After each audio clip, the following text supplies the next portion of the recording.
ప్రియమైన దేవుని బిడ్డలారా, దేవుని యొక్క వాక్యాన్ని మనం పరిశీలన చేద్దాం. 112వ కీర్తన 1వ వచనాన్ని మనం చూసినట్లయితే, యెహోవాను స్తుతించుడి, యెహోవా యందు భయభక్తులు కలిగి గలవాడు, ఆయన ఆజ్ఞలను బట్టి అధికముగా ఆనందించేవాడు ధన్యుడు. ప్రియమైన దేవుని బిడ్డలారా, ఆయన ఆజ్ఞలను బట్టి అధికముగా ఎవరైతే ఆనందిస్తారో వారు ధన్యులు అని దేవుని యొక్క వాక్యం సెలవిస్తుంది. ఈరోజు ప్రియమైన దేవుని బిడ్డలారా, ఆజ్ఞలు ఎక్కడుంటాయో మనకు తెలియదు కదా. చాలామందికి ఆజ్ఞలు ఏ గ్రంథంలో ఉంటాయో కూడా తెలియదు. ప్రియమైన ఆజ్ఞలు ఏంటన్నది కూడా తెలియదు. కొంతమంది అది కంఠస్థ చేయరు ప్రియమైన దేవుని బిడ్డలారా. కానీ ఇక్కడ దేవుని యొక్క వాక్యం సెలవిస్తుంది, యెహోవా యందు భయభక్తులు గలవాడు, ఆయన ఆజ్ఞలను బట్టి అధికముగా అందులో ఆనందించేవాడు ధన్యుడు అని దేవుని యొక్క వాక్యం సెలవిస్తూ ఉంది. ప్రియమైన దేవులారా, యెహోవా యందు భయభక్తులు గలవారు, ఆయన ఆజ్ఞలంటే ఇష్టము గలవారు ధన్యజీవులు అని అంటే ప్రియమైన దేవులారా, నిత్యము కూడా వారు సంతోషంగా ఉంటారు, నిత్యము కూడా వారు ఆశీర్వాదకరంగా ఉంటారు. ప్రియమైన దేవులారా, వారు ధన్యజీవులు. ప్రియమైన దేవులారా, అటువంటి వారట ప్రియమైన దేవులారా అని ధన్యజీవులని వ్రాసాడు. అంతటితో ఈ కీర్తన ముగించక ఏమంటున్నాడంటే, యెహోవాకు భయపడేవారు, దేవునికి భయపడేవారు ఏ విషయాలకు కూడా భయపడరో, ఏ విషయాలకు కూడా జడిరో ఈ కీర్తనలో వ్రాసాడండి. దేవునికి ఎవరైతే దేవునికి ఎవరైతే భయపడతారో ప్రియమైన దేవులారా, దేవుని విషయంలో ఎవరైతే భయము కలిగి ఉంటారో వారి విషయాల్లో అంటాడు కదా, ఏ విషయాలకు కూడా వారు భయపడరు, ఏ విషయాలు కూడా వారు జడియరు అని ఈ కీర్తన గ్రంథంలో వ్రాయటం జరిగింది. ప్రియమైన దేవులారా, దేవుని యందు భయము భక్తి కలిగిన వారి జీవితాల్లో, ఆయన ఆజ్ఞల యందు ఎవరైతే అధికముగా సంతోషిస్తారో వారి జీవితాల్లో దేని విషయంలో కూడా వారు భయపడిపోరు, దేని విషయాల్లో కూడా వారు జడియరు అని దేవుని యొక్క వాక్యం సెలవిస్తూ ఉంది. ప్రియమైన దేవులారా, కీర్తన 112 వచనాన్ని మనం చూసినట్లయితే, వాని సంతతి వారు భూమి మీద బలవంతులగుదురు, యథార్థవంతుల వంశపు వారు దీవించబడతారు. ప్రియమైన దేవులారా, వారు సంతతి వారు దేవుని యందు ఎవరైతే భయము భక్తి కలిగి జీవిస్తారో, వారి ఆ దేవుని యొక్క ఆజ్ఞల యందు ఎవరైతే ప్రియమైన దేవులారా అధికముగా ఆనందిస్తారో వారి యొక్క సంతతి విషయంలో ప్రియమైన దేవులారా ఏమాత్రం కూడా దిగులు చెందవలసిన అవసరం లేదు. వారు ఎలా ఉంటారంటే భూమి మీద బలవంతులుగా ఉంటారని దేవుని యొక్క వాక్యం సెలవిస్తూ ఉంది. అలాగే యథార్థవంతుల వంశపు వారు దీవించబడతారు. నా వంశం ఎలా ఉంటుంది నా తర్వాత, నా తరాలు ఎలా ఉంటాయి నా తర్వాత, నా బిడ్డలు ఎలా ఉంటారని నువ్వు దిగులు చెందవలసిన అవసరం లేదు. ఎందుకనంటే నువ్వు దేవుని యందు భయము భక్తి కలిగి జీవిస్తున్నావు కదా, ఆయన ఆజ్ఞల యందు అధికముగా నువ్వు ఆనందిస్తున్నావు కదా. నువ్వు ఎలా ఉంటావంటే ధన్యజీవిగా ఉంటావు, నిత్యము కూడా ఆనందమే, నీ జీవితంలో సంతోషమే. ప్రియమైన దేవులారా, ఎందుకనంటే నువ్వు దేని విషయంలో కూడా నువ్వు భయపడవలసిన అవసరం లేదు, భయపడవు కూడా. ప్రియమైన దేవులారా, దిగులు చెందవు దేని విషయంలో, నువ్వు దేని విషయంలో కూడా భయపడవు. నీ వంశపు వారు ఆశీర్వదించబడతారట. అలాగే భూమి మీద నీ యొక్క బిడ్డలు నీ యొక్క సంతతి వారు బలవంతులుగా ఉంటారని దేవుని యొక్క వాక్యం సెలవిస్తుంది. ప్రియమైన దేవులారా, అంతగా దేవుడు నిన్ను ఆశీర్వదించడానికి ఆయన ఇష్టపడుతూ ఉన్నాడు. ప్రియమైన దేవులారా అంటాడు, యథార్థవంతులు వంశపు వారు దీవించబడతారు. యెహోవా అంటే భయము గలవారు, వారి సంతతి విషయంలో కానీ వారి తదనంతరము తమ వంశము విషయంలో కానీ భయపడరు. ప్రియమైన దేవులారా, తమ వంశము విషయంలో తమ సంతతి విషయంలో ఏమాత్రము కూడా దిగులు చెందవలసిన అవసరం లేదు.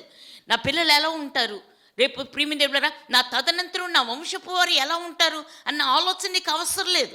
ఎందుకనంటే నువ్వు దేవుని యందు భయము భక్తి కలిగి ఉన్నావు గనుక, దేవుని యొక్క ఆజ్ఞలను బట్టి నువ్వు అధికముగా సంతోషిస్తున్నావు గనుక ప్రియమైన దేవులారా దేవుడు వాటి విషయంలో ప్రియమైన దేవులారా దేవుడు దాన్ని చూసుకుంటాడు. దేని విషయంలో కూడా నువ్వు భయపడవలసిన అవసరం లేదు, నువ్వు జడియవలసిన అవసరం లేదు. ప్రియమైన దేవులారా, వారు దీవించబడతారు, వారు ఆశీర్వదించబడతారని దేవుని యొక్క వాక్యం ఇక్కడ తెలియచేయబడుతుంది. నీతిమంతుల సంతానాన్నట యెహోవా కాపాడుతాడు, సంరక్షిస్తాడు.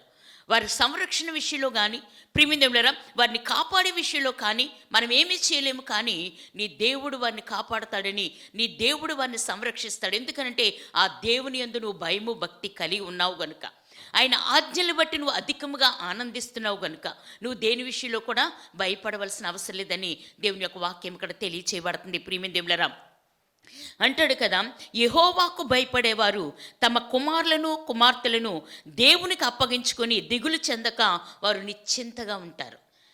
నువ్వు నిశ్చింతగా ఉండు. నువ్వు దేనికి కూడా భయపడవలసిన అవసరం లేదు. నీ బిడ్డల విషయంలో, నీ కుమార్తెల విషయంలో కానీ, నీ కుమారుల విషయంలో కానీ నువ్వు దేవునికి అప్పగించుకో. అలా అప్పగించుకున్నట్లయితే నువ్వు దేని విషయంలో కూడా దిగులు చెందవు. నువ్వు నిశ్చింతగా ఉంటావు. నువ్వు దేవుని మీద అనుకున్నావు కదా.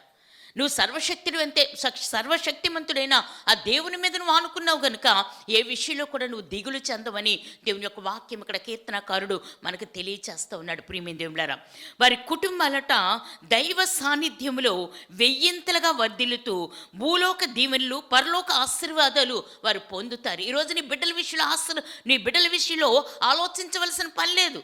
నా పిల్లలేంటి చదవట్లేదు, నా పిల్లల పరిస్థితి ఏంటి ఇలాగ అయిపోయింది, నా పిల్లల బ్రతుకులేంటి ఇలాగ అయిపోయాయి, నా వంశపు వారు ఏంటి ఇలాగ అయిపోయారని నువ్వు ఆలోచించవలసిన అవసరం లేదు. ఎందుకనంటే నువ్వు దేవుని యందు భయము భక్తి కలిగి ఉన్నావు కదా. ప్రియమైన, నువ్వు దేవుని యందు భయము భక్తి కలిగి ఉన్నావు. ఆయన ఆజ్ఞలు బట్టి నువ్వు అధికంగా ఆనందిస్తున్నావు కనుక నీ బిడ్డల విషయంలో, నీ వంశపు విషయంలో దేవుడు ఆశీర్వాదకరంగా దాన్ని చేస్తాడు. ఈరోజు నువ్వు దిగులు చెందవలసిన అవసరం లేదు. చాలామంది దిగులు చెందుతున్నారు, నా పిల్లలు ఏమైపోతారు, నా కుటుంబం ఏమైపోద్దో, నా వంశం ఏమైపోద్దో. ప్రియమైన, వారు దేవుని సన్నిధికి అప్పగించు. ఈరోజు దేవుని సన్నిధికి రావటానికి చాలామంది ఇష్టపడరండి.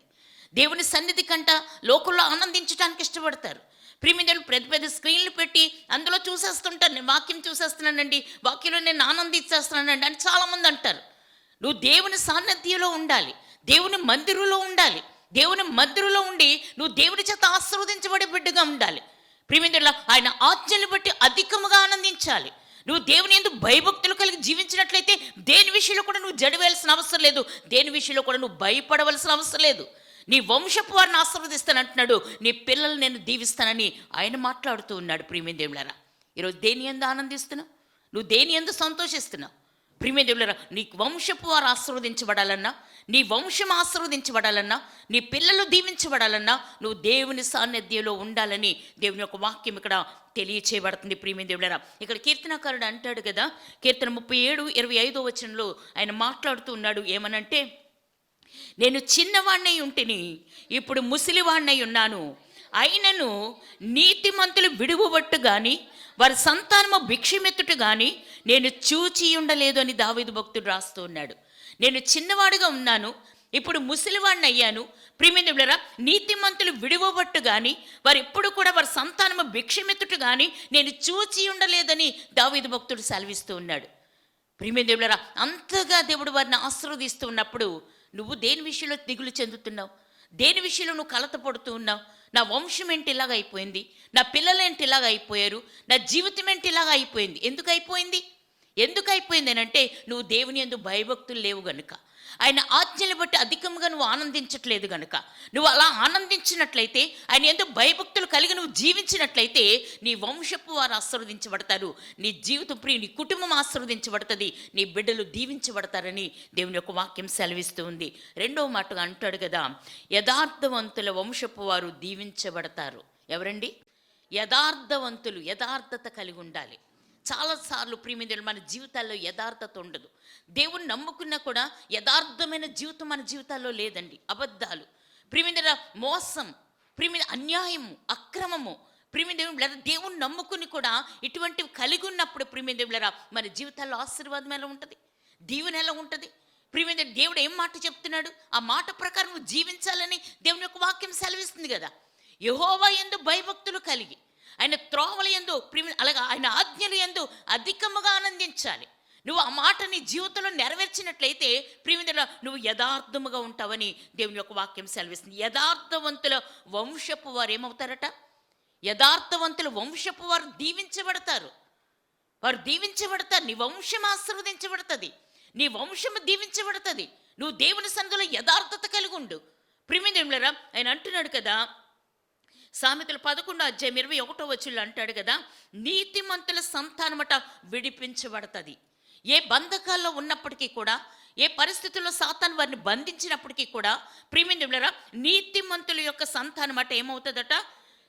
దీవించబడతారు, మరి విడిపించబడతారు. ఆ పరిస్థితుల నుంచి వారు విడిపించబడతారు. ఆ పరిస్థితుల నుంచి వారు విడిపించబడి దేవుల్లో వారు ఆనందిస్తారని దేవుని యొక్క వాక్యం ఇక్కడ తెలియచేయబడుతుంది. ప్రియమైన దేవులారా, అలాగే సామెతలు 20:7 సొలొమోను భక్తుడు ఏమని రాస్తున్నాడంటే, యథార్థవంతుల పిల్లల వారు తదనంతరము కూడా ధన్యులగుతారు. యథార్థవంతుల యొక్క పిల్లలట ప్రియమైన వారి తదనంతరము కూడా, నీవే కాదు నీ పిల్లలే కాదు, వారి తదనంతరము కూడా వారు ఎలా ఉంటారు? ధన్యులుగా. అంటే ఎప్పుడూ సంతోషముగా ఉంటారు వాళ్ళు, ఎప్పుడూ ఆనందంగా ఉంటారు. అలా ఉండాలంటే నీ జీవితంలో దేవుని యందు భయభక్తులు కలిగి ఉండాలి కదా. నీ జీవితంలో మరి దేవుని యొక్క ఆజ్ఞలు బట్టి నువ్వు అధికంగా ఆనందించాలి కదా. దేంట్లో ఆనందిస్తున్నావు ఈరోజు? అధికంగా దేంట్లో ఆనందిస్తున్నావు? దేంట్లో ఆనందించినా అందులో ఆశీర్వాదం అనేది లేదు, అందులో దీవెన అనేది లేదు. ప్రియమైన నువ్వు దేవుల్లో ఆనందించాలి, నువ్వు దేవుని యందు భయము భక్తి కలిగి జీవించాలి. ఆయన ఆజ్ఞలు బట్టి అధికముగా నువ్వు ఆనందించినట్లయితే నీ వంశపు వారు కాదు, నీ కుటుంబం కాదు, నీ యొక్క పిల్లలు కూడా దీవించబడతారని దేవుని యొక్క వాక్యం సెలవిస్తుంది. వారి గురించి నువ్వు ఆలోచించవలసిన అవసరం లేదు. ప్రియమైన అంటాడు కదా, నిజమే, దేవుని యందు విశ్వాసం ఉంచిన వారి కుటుంబాలు ఆశీర్వాదం పొందుతాయి. ప్రియమైన కొంతమంది నా పిల్లల కొరకు ఏమనుకుంటారంటే, క్రైస్తవులే, కొంతమంది సేవకులు కూడా ఏమనుకుంటారంటే, సేవకుల కుటుంబాలు కూడా ఏమని అనుకుంటాయి అంటే, ప్రియమైన నా పిల్లల కొరకు నేను ఇల్లు కట్టించలేదు, నా పిల్లల కొరకు నేను బ్యాంకులో ఏమీ దాచలేదు, మరి ప్రియమైన వివాహం చేయలేకపోయినండి అని చాలామంది చెబుతూ ఉంటారు. ప్రియమైన దేవుడు నా పిల్లలకు గొప్పవాడని ఆలోచన లేదు. నా దేవుడు నా పిల్లలకు గొప్పవాడుగా ఉన్నాడు కదా. నువ్వు దేనికోసం ఆలోచన చేస్తున్నావు? ఈరోజు నేను వివాహం చేయలేదు, ఈరోజు నేను బ్యాంకులో ఏమీ దాచలేదు, నా పిల్లల కొరకు నేను ఏమీ చేయలేదు, నా పిల్లల కొరకు ఇల్లు కట్టించలేదు, నువ్వెందుకు బాధపడిపోతున్నావు? నీ పిల్లల విషయంలో దేవుడు గొప్పవాడుగా ఉన్నాడుగా. ఎందుకనంటే నువ్వు దేవుని యందు భయభక్తులు కలిగి జీవిస్తున్నావు కదా, ఆయన ఆజ్ఞలు బట్టి నువ్వు అధికంగా ఆనందిస్తున్నావు కదా. నువ్వెందుకు భయపడుతున్నావు? నీ పిల్లలకి ఆయన గొప్పవాడుగా ఉన్నాడు అని దేవుని యొక్క వాక్యం సెలవిస్తూ ఉంది. ఆయన సమస్తము కూడా చూసుకుంటాడు అని దైవ వాక్యం చెబుతూ ఉంది. వాక్యాన్ని నమ్ము ప్రియమే. నమ్ముట నీ వల్ల అయితే నమ్మువానికి సమస్తము కూడా సాధ్యమే. నమ్ము, దేవుని యొక్క వాగ్దానము నమ్ము, దేవుని యొక్క వాక్యం నమ్ము. ప్రియమైన దేవులారా, నీ జీవితంలో దాన్ని దేవుడు సాధ్యపరుస్తాడని దేవుని యొక్క వాక్యం సెలవిస్తూ ఉంది. ప్రియమైన దేవులారా, కీర్తన 112:3 చూసినట్లయితే, కలిమియు సంపదయు వాని ఇంట నుండును, వాని నీతట నిత్యము కూడా నిలబడుతుంది. కలిమియు సంపదయు వాని ఇంట నుండును, వాని నీతి నిత్యము కూడా నిలబడుతుంది. ప్రియమైన యెహోవా అంటే భయము కలగవారు కలిమి సంపదలు లేవని భయపడరండి. యెహోవా యందు భయము కలవారు, భయభక్తులు కలవారు, ఆయన ఆజ్ఞలు బట్టి అధికముగా ఆనందించేవారు. ప్రియమైన కలిమి లేదని, సంపదలు లేవని వారు ఎప్పుడు కూడా భయపడరు. ఎందుకనంటే యెహోవా నా కాపరి. ఎవరండి?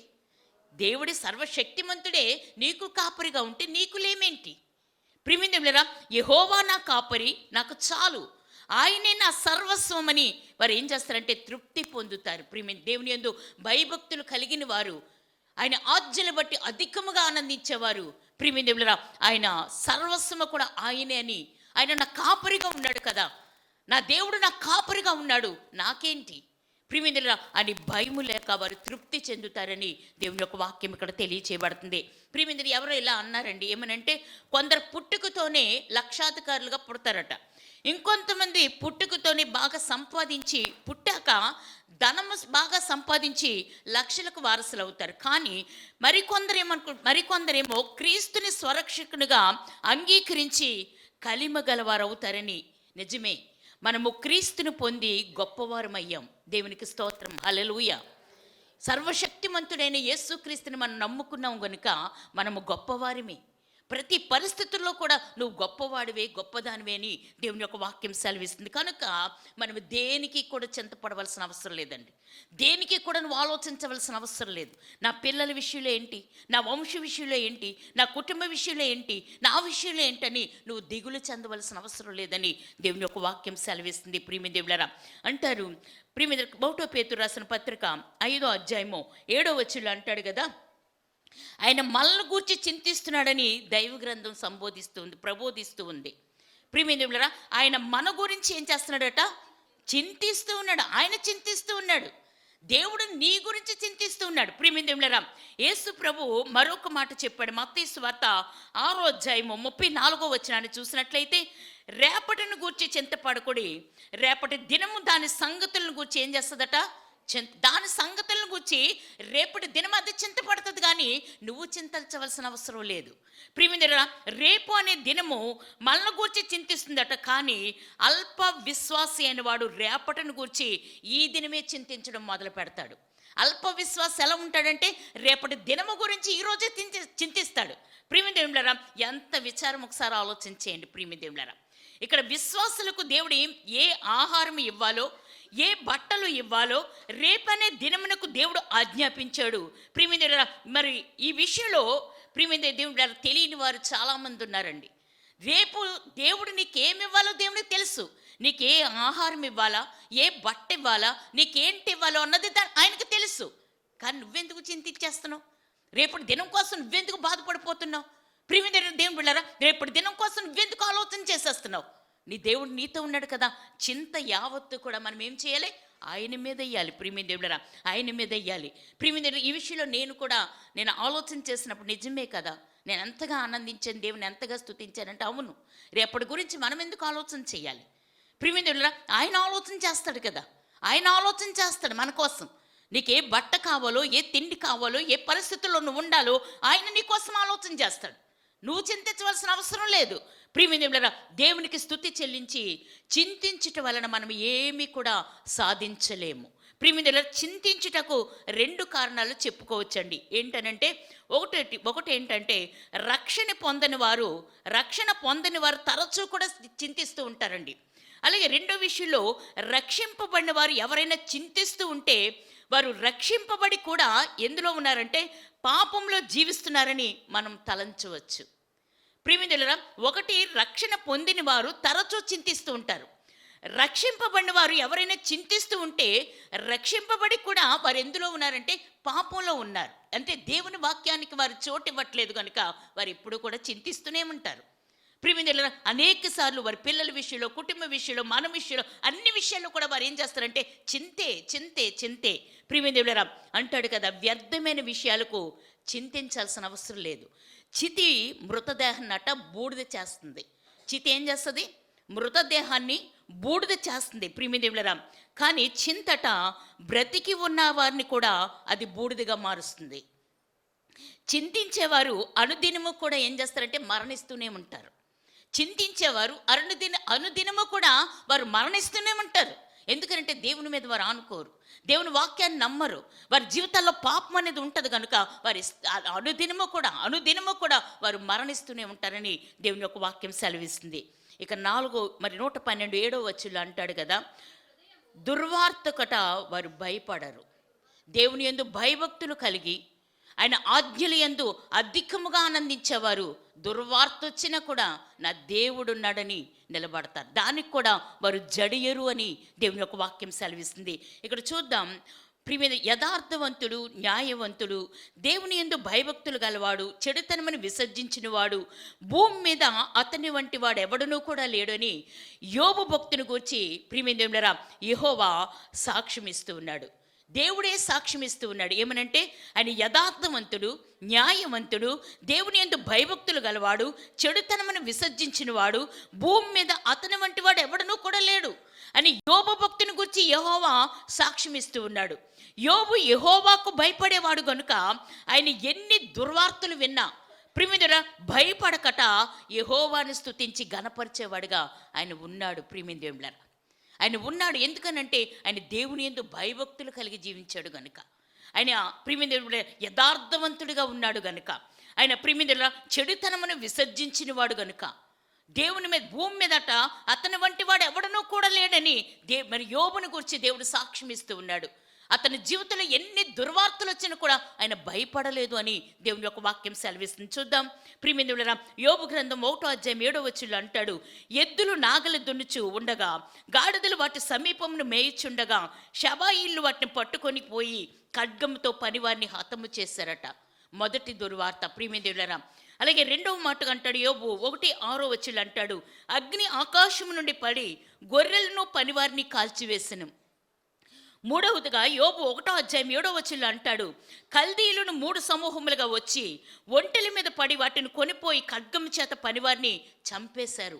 ప్రియమిత్రులారా, ఇక నాలుగవదిగా అంటాడు, తాను ప్రాణప్రదంగా ప్రేమించిన తన కుమారులను తన కుమార్తెలు తన అన్న ఇంటిలో భోజనం చేయుచుండగా గొప్ప సుడిగాలి వచ్చినందున ఇంటి కప్పు కూలి వారంతా కూడా మృతి చెందారు. ఇది ఎంత భయంకరమైనది ఒకసారి ఆలోచించేయండి. ఇన్ని విషయాలు దుర్వార్తలు మరి యోబుకు వచ్చినా కూడా ఇవన్నీ కూడా యోబు భక్తుడు ప్రియమిత్రులారా ఏమంటున్నాడో తెలుసా? ప్రియమిత్రులారా, యెహోవా నామమునకు స్తుతి కలుగునుగాక. ఏమంటున్నాడు? యెహోవా నామమునకు స్తుతి కలుగునుగాక అన్నాడు. కానీ ఈ సంగతుల్లో ఏ విషయమందు కూడా యోబట పాపము చేయలేదు, అలాగే యెహోవా అన్యాయము చేశాడని చెప్పలేదు. ఇన్ని దుర్వార్తలు వచ్చినా, తన పిల్లలందరూ కూడా చనిపోయినా ఆయన దేవుడు నాకు అన్యాయము చేశాడని అనలేదు. ప్రియమిత్రులారా, యోబు ఏ విషయంలో కూడా ఆయన పాపము చేయలేదు. ప్రియమిత్రులారా, దేవునిలో ఉంటే ఏ దుర్వార్తకు కూడా ఎవ్వరు కూడా భయపడరు. ఎందుకంటే దేవుడు నా పక్షంగా ఉన్నాడు కదా, దేవుడు నాతో ఉన్నాడు కదా. ఏమి చేసినా ఆయన నామానికే మహిమ కలుగునుగా కానీ యోబు మాట్లాడుతూ ఉన్నాడు. ప్రియమిత్రులారా, దేవుని యందు భయభక్తులు గలవారే ఇలా నిబ్బరంగా ఉండగలుగుతారని దేవుని యొక్క వాక్యం సెలవిస్తూ ఉంది. ఈరోజు చిన్నదానికి కదిలించబడిపోతాం, చిన్నదానికి కూడా వేదన చెందేస్తూ ఉంటాం, చిన్నదానికి కూడా కన్నీరు కార్చేస్తూ ఉంటాం. ప్రియమిత్రులారా, ఎందుకనంటే మనలో వాక్యం లేదు, వాక్యం మీద నమ్మకం లేదు. యెహోవా యందు భయభక్తులు కలవాడు ఆయన త్రోవలు అంటే ఆయన ఆజ్ఞల యందు అధికముగా ఆయన ఆజ్ఞల యందు ఆనందించేవాడు నిత్యము కూడా సంతోషంగా ఉంటాడని దేవుని యొక్క వాక్యం సెలవిస్తూ ఉంది. ప్రియమిత్రులారా, మరి నీవేదైనా దుర్వార్తకు భయపడుతున్నావా? ఆయన యందు విశ్వాసం ఉంచు. కీర్తన 112:8 అంటాడు కదా, యెహోవాకు భయపడేవారు శత్రువులకు భయపడరట. యెహోవాకు భయపడేవారు శత్రువులకు భయపడవలసిన అవసరం లేదు. ప్రియమిత్రులారా, దావీదు ఎల్లప్పుడూ కూడా యెహోవాకు భయపడేవాడు గనుకనే తన శత్రువైన సాతానుకు కానీ, సౌలుకు కానీ, సింహానికి కానీ, ఎలుగుబంటికి కానీ ఆయన భయపడలేదు అని దేవుని యొక్క వాక్యం సెలవిస్తుంది. ప్రియమిత్రులారా, నా శత్రువుల ఎదుట నీవు నాకు భోజనం సిద్ధపరచవని దావీదట 23వ కీర్తనలో ఆయన గానము చేస్తూ ఉన్నాడు. దేవుని యొక్క మాటను పట్టుకుని నేను గానము చేస్తూ ఉన్నాడు. నా శత్రువుల ఎదుట నాకు భోజనం సిద్ధపరిచావు. ప్రియమిత్రుల, శత్రువుల విషయంలో నువ్వేమాత్రము కూడా జడియవలసిన అవసరము లేదు. ప్రియమిత్రులారా, మరి 2 రాజుల 6:16 ఎలీషాట యెహోవాకు భయపడినవాడు గనుక సిరియా సైన్యానికి ఆయన భయపడలేదు. ప్రియమిత్రులారా, యెషయా 37:14 హిజ్కియా యెహోవాకు భయపడినవాడు గనుక అష్షూరు రాజు వ్రాసిన ఉత్తరం యెహోవా సన్నిధిలో పరిచి యెహోవాను ఆ ఉత్తరం చదవమని ప్రార్థించిన భక్తిగల మరి వాడిగా ఈ రాజు ఉన్నాడని దేవుని యొక్క వాక్యం సెలవిస్తుంది. దేవుడు చూసుకుంటాడు, నీ సమస్యని దేవుడు చూసుకుంటాడు. ప్రియమిత్రులారా, నీ యొక్క శత్రువులు దేవుడు చూసుకుంటాడు. నువ్వు దేవుని యందు భయము భక్తి కలిగి ఉన్నావు కదా, దేవుని యొక్క ఆజ్ఞల యందు అధికముగా నువ్వు ఆనందిస్తున్నావు కదా, నీ విషయంలో దేవుడు ప్రతి దాన్ని కూడా ఆయన చూసుకుంటాడని ప్రియమిత్రులారా ఆయన మీద నువ్వు ఆనుకోవాలని దేవుని యొక్క వాక్యం ఇక్కడ తెలియచేయబడుతుంది. కొందరు ఏం చేస్తారు తెలుసా? అవిశ్వాసులు అప్పులు చేసి అప్పులు వారికి భయపడతారు. ప్రియమిత్రులారా, కొంతమంది ఏం చేస్తారో తెలుసా? లంచాలు పుచ్చుకొని మేడలో మిద్దులు నిర్మించుకొని పై అధికారులకు భయపడుతూ ఉంటారు. ప్రియమిత్రులారా, మరికొందరు విచ్చలవిడిగా పాపం చేసి దేవుడు ఏ శిక్షను పంపిస్తాడు అని చాలామంది భయపడుతూ ఉంటారు. ప్రియమిత్రులారా, పాపం నిన్ను భయపెడుతుంది. ప్రియమిత్రులారా, లంచం నిన్ను భయపడుతుంది. ప్రియమిత్రులారా, ఇక్కడ అప్పులు నిన్ను భయపడుతూ ఉంటాయి. నువ్వు దేవుని మీద ఆనుకోలేదు. నువ్వు దేవుని యందు భయము భక్తి కలిగినట్లయితే, ఆయన ఆజ్ఞలు బట్టి అధికంగా నువ్వు ఆనందించినట్లయితే నువ్వు దేని విషయంలో కూడా నువ్వు భయపడవు, నువ్వు చింత నొందవు. ప్రియమిత్రులారా, నా దేవుడు నా విషయంలో ఆయన చూసుకుంటాడు. నా పిల్లల్ని, నా తరతరాలని, నా వంశాన్ని ఆయన ఆశీర్వదిస్తాడు, దీవిస్తాడని నువ్వు సంతోషిస్తావు. ప్రియమిత్రులారా, ఇక్కడ అంటాడు కదా, అయితే దేవుని యందు విశ్వాసం ఉంచిన వారికి ఇలాంటి భయాలేమీ కూడా ఉండవండి. ఎందుకంటే వారు దేవునికి భయపడి ఆయన మార్గంలో పయనిస్తున్నారు కనుక, ఆయన మార్గంలో జీవిస్తున్నారు కనుక ఆయన నమ్మిన బిడ్డలు దేనికి కూడా భయపడకుండా ఉండాలని దేవుడు తన వాక్యమందు 365 పర్యాయములు కూడా భయపడవద్దని దేవుని యొక్క మాట వ్రాసి ఉంచాడు. ప్రియమిత్రులారా, మరి సంవత్సరమునకు 365 దినాలు కూడా అనగా ప్రతి దినము కూడా ఈ అభయ వాక్కుని దేవుడు తన పిల్లలకు అనుగ్రహిస్తున్నాడని దీని యొక్క భావం. కానీ నమ్మకం మనలో లేదు. నువ్వు నమ్మకపోవటమే నీకు పాపం. దానివల్ల దేవుని యొక్క ఆశీర్వాదాలు నీ జీవితంలో నువ్వు చూడలేకపోతున్నావు. ప్రియమైన దేవులారా, నువ్వు యెహోవాకు భయపడితే సమస్యలకు భయపడవు. ప్రియమైన దేవులారా, నువ్వు సమస్యలకు భయపడుతున్నావంటే దేవుడంటే నీకు భయం లేదు. నువ్వు సమస్యలకు భయపడుతున్నావు, ఈ సమస్యలు నా మీద వచ్చేస్తున్నాయి, నువ్వు భయపడుతున్నావంటే నువ్వు దేవునికి భయపడలేదు, దేవుని వాక్యానికి భయపడలేదు. ప్రియమైన దేవులారా, నువ్వు దేవునికి భయపడితే నువ్వు ఎప్పుడు కూడా సమస్యలకు భయపడవు. నా సమస్యలు నా దేవుడు చూసుకుంటాడు, ఆయన ఉన్నాడు, ఆయన ప్రతి విషయంలో కార్యం చేస్తాడు అని నువ్వు నమ్మినట్లయితే నీ జీవితంలో దేవుని యొక్క ఆశీర్వాదాలు నీకే కాదు, నీ పిల్లలకి, నీ తరాలకి, నీ వంశానికి కూడా అది ఆశీర్వాదకరంగా ఉంటాయని దేవుని యొక్క వాక్యం సెలవిస్తూ ఉంది. ప్రియమైన అలా మనం జీవిద్దాం. దేవుడి మాటలు మన వెనుకల్లో దీవించునుగాక. ఆమేన్.